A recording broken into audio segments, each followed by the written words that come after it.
या राज्याचे उपमुख्यमंत्री अजितदादा, प्रांताध्यक्ष तटकरे साहेब, प्रफुल्ल पटेलजी, खासदार सुनेत्राताई, माझ्या सर्व सहकारी, माझ्या बांधवांनो, भगिनी आणि मातांनो, कुठले कुठले कार्यक्रम आम्ही राबवणार आहोत हे आपल्याला अजितदादांनी सगळ्यांनी सांगितलं. अजितदादांचं वैशिष्ट्य असं आहे की जवळपास 1,00,000 कोटी रुपयाची वेगवेगळ्या समाजाला हे पैसे दिले जाणार आहेत. 1,00,000 कोटी रुपये. मग ते महिलांना दिले जाणार, ते शेतकऱ्यांना दिले जाणार, ते विद्यार्थ्यांना दिले जाणार, सगळ्यांना दिले जाणार. आणि त्याची जबाबदारी जी आहे मुख्यमंत्री आणि उपमुख्यमंत्री आम्ही सगळ्यांनी ही अजितदादांच्या खांद्यावर टाकलेली आहे.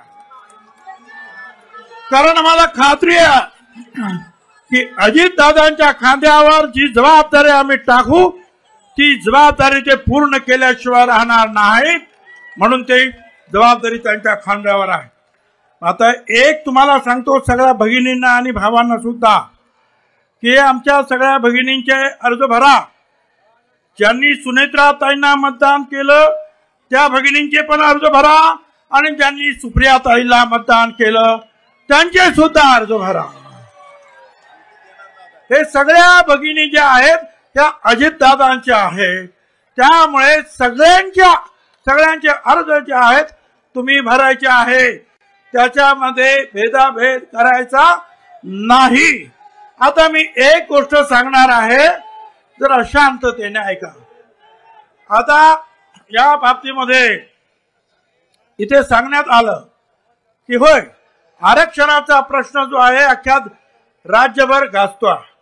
काही लोकांचा प्रयत्न आहे की आपापसामध्ये लढाया, मारामारे, दंगे व्हावे. त्याने आरे म्हटलं की आम्ही कार्य म्हणावं. माझी आपल्याला सगळ्यांना विनंती आहे, मराठा समाजाला आरक्षण मिळालं पाहिजे ही आमची भूमिका आहे.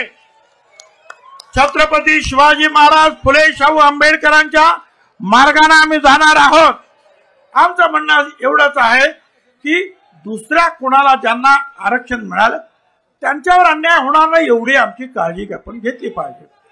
मला या ठिकाणी एकच प्लीज 2 मिनिटं शांतपणे ऐका मी काय म्हणतो ते.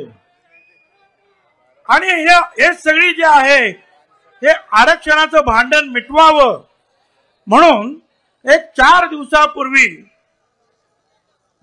तिकडे सह्याद्रीला सरकारनं मीटिंग बोलवली की सगळ्या पक्षाच्या नेत्यांनी तिथे यावं,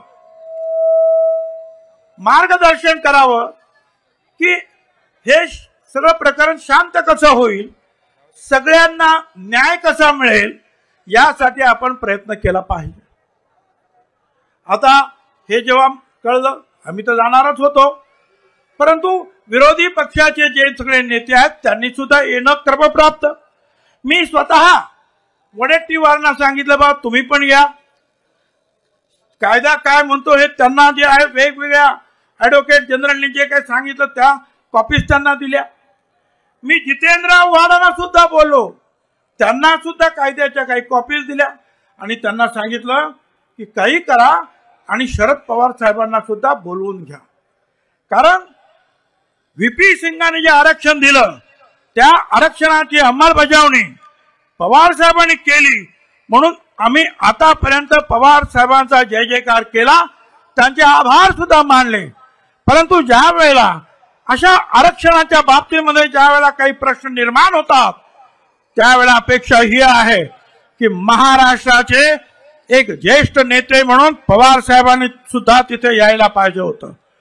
परंतु असं सांगितलं जातं की सगळे येणार होते पण 5 वाजता बारामतीवरून कुणाचा तरी फोन गेला आणि विरोधी पक्षाचे सगळे येणारे नेते यांनी बहिष्कार टाकला.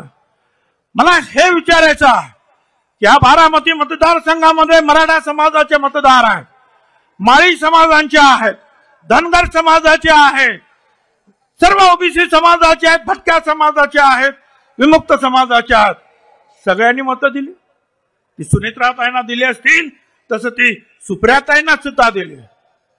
पण या सगळ्यांच्या बाबतीमध्ये त्या सगळ्यांचं संरक्षण करणं हे तुमचं काम नाही. तुमचा राग आमच्यावर असेल, तुमचा राग अजितदादावर असेल, तुमचा राग छगन भुजबळवर असेल, पण या ओबीसी समाजानं तुमचं काय घोडं मारलंय? का तुम्ही येत नाही? का हे सगळं मिटवण्यासाठी तुम्ही आमच्या बरोबर येत नाही? सगळ्यांना सांगायचं आणि मग पाठीमागून काहीतरी सल्ले द्यायचे आणि त्यातून हे जे महाराष्ट्र पेटवण्याचे उद्योग चाललेले आहेत, मला पुन्हा एकदा सगळ्यांना विनंती करायची आहे की आम्ही या सगळ्या विरोधी पक्षांना, ठीक आहे, ज्या वेळा निवडणुका येतील त्यावेळी तुम्ही तुमची निवडणूक लढा, आम्ही आमची निवडणूक लढू. तुम्ही तुमचे झेंडे घ्या, आम्ही आमचे झेंडे घेऊ. तुम्ही तुमची भूमिका मांडा, आम्ही आमची भूमिका मांडू. पण या राज्यातले सामाजिक प्रश्न सोडवत असताना मुद्दाम होऊन त्याच्यावर बायकॉट टाकायचा, मुद्दाम होऊन यायचं नाही आणि ओबीसी समाजाला असेल, मागास वर्गांना असेल, वाऱ्यावर सोडायचं हे अजिबात योग्य नाही. कारण या बारामती सहित संपूर्ण महाराष्ट्रामध्ये सर्व समाजाचे लोक राहतात.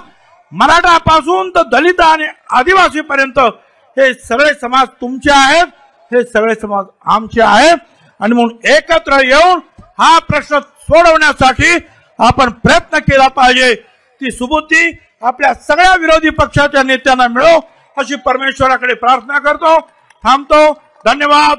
जय हिंद, जय महाराष्ट्र.